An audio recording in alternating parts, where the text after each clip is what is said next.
Bonjour, bienvenue dans Martin Bonheur. Aujourd'hui, on prépare ensemble une soupe de châtaignes, champignons et haricots coco. Allez, c'est parti. Les ingrédients pour réussir notre recette.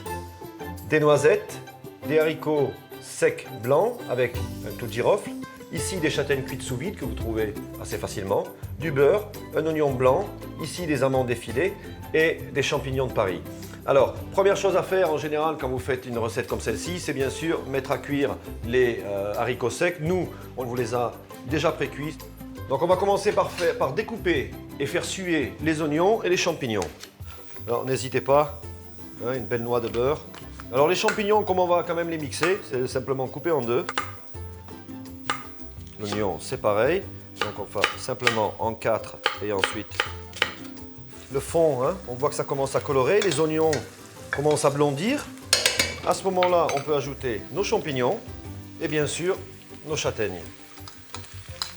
On va pouvoir utiliser nos haricots à la fois pour déglacer et bien sûr recouvrir avec le bouillon de volaille.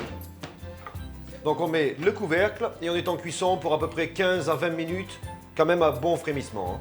Maintenant, on va rajouter un petit peu de croustillant, de croquant, de crunchy comme ça à côté. Ici, quelques amandes, quelques noisettes.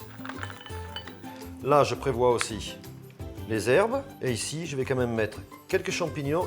J'aime encore aussi quand même rajouter un beau copeau comme ça de parmesan. Ça va donner en plus un côté assaisonné. Voilà, on vient mettre le tout dans le petit robot. Donc simplement des impulsions. On va venir assaisonner même avec encore une petite huile de noix, hein, qui va continuer à renforcer ce côté automne. On assaisonne, hein.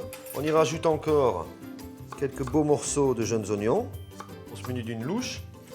On prend la majorité de légumes, pas trop de jus, hein, ça évite les projections. On commence à mixer et ensuite on constate la texture et on rajoute plus ou moins de liquide suivant les goûts. Donc on remplit mais pas trop son assiette. Le crumble, ça vous venez. Vous le laissez tomber vraiment ici, hein. Les gens vont venir un petit peu le chercher. Ils le mettront au fur et à mesure dans la soupe. Donc si vous êtes gourmand comme moi, n'hésitez pas, regardez. Venez mettre vos copeaux de parmesan ici. Quelques petits éclats comme ça de champignons crus. Faites votre petit crumble et faites votre propre interprétation de la recette. Si vous n'avez pas de parmesan, c'est pas grave, utilisez du comté. De toute façon, vous retrouvez la recette dans le ciné télé revue de cette semaine. Bon appétit!